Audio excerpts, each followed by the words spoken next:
finished third, I think. I think so, yeah. I'm messing with you, but your other teammate, he won the race. What were your emotions like as you left the track last year and stuff, and just being part of the winning team? But well, I mean, does it just add to the hunger? To relate it probably to like Ohio State, because that's what you and I always do. Yeah. It'd be like your teammate being picked 4th overall in the draft, and you're picked 7th. You're happy for him, but at the end of the day, you want to be that guy. And in particularly last year, I thought I should have been that guy. I'm not shy about saying that.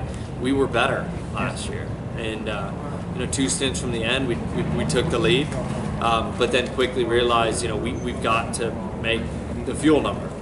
If you go watch that restart, I think the second to last restart, I passed Takuma on the outside going into one. Take off, I get into the lead.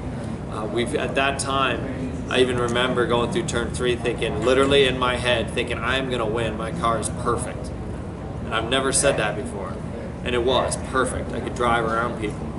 The next thing you know, okay, got to get a fuel number. Well, I'm sticking to a fuel number. He passes me and takes off. Well, I don't know how he's going to get that fuel number. And debatable. Still don't think it was going to happen. Pitted earlier than us. We were still going to be on fumes to come to the line. And we yellow, so it doesn't matter. I think we played our cards right. The downside was in the last stint, we took a high stagger set, which I've told you before, and I got super loose. I think when an ordinary stagger set, like we'd run the rest of the race, I still think we would have won the damn race. I really do believe that, but we didn't. That was our only hiccup, was just that one thing in the last stint. That happened.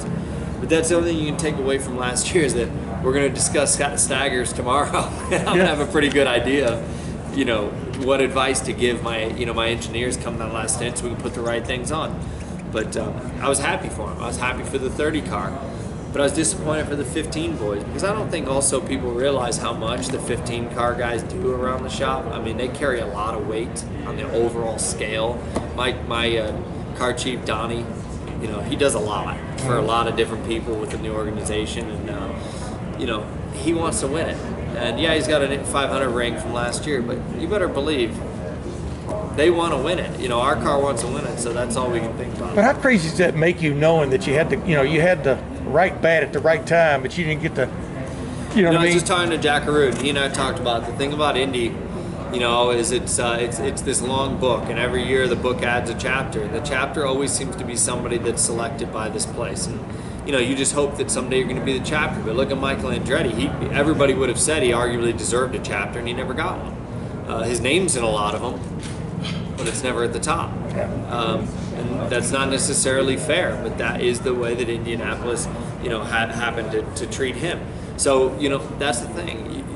This place doesn't owe you anything, and some days you think you played your cards right and you're going to lose. And some days, you may get lucky. I mean, look at Dario. I'm not saying he's lucky, but look at Dario in his last one, right? Spins in pit lane, backwards, gets hit in pit lane, backwards in pit lane, thinks his day's over. Next thing you know, a couple yellows here or there, and he's leading the damn thing. Indy selects its winner, and these stages and these things can happen and make it, and you just got to wait 500 miles to see how it works out.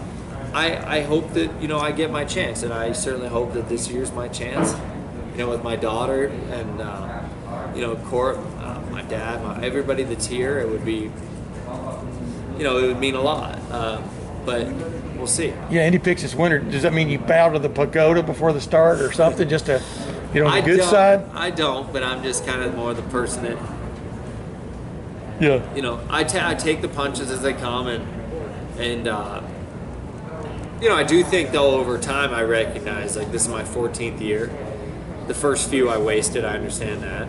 But I was super young, 18, 19, 20 even, you really don't know what the hell you're doing. Think you do, but you don't. But as you get older, you learn to appreciate this even more, and just understand that the opportunities aren't going to be forever for me.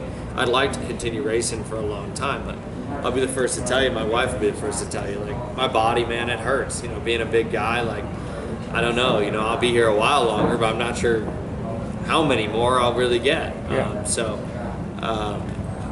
I'd rather have a good post-career than, be the bionic man someday. So I'm kind of going through all that, but you appreciate the opportunities when you get them. and this year's a great opportunity. So. Graham,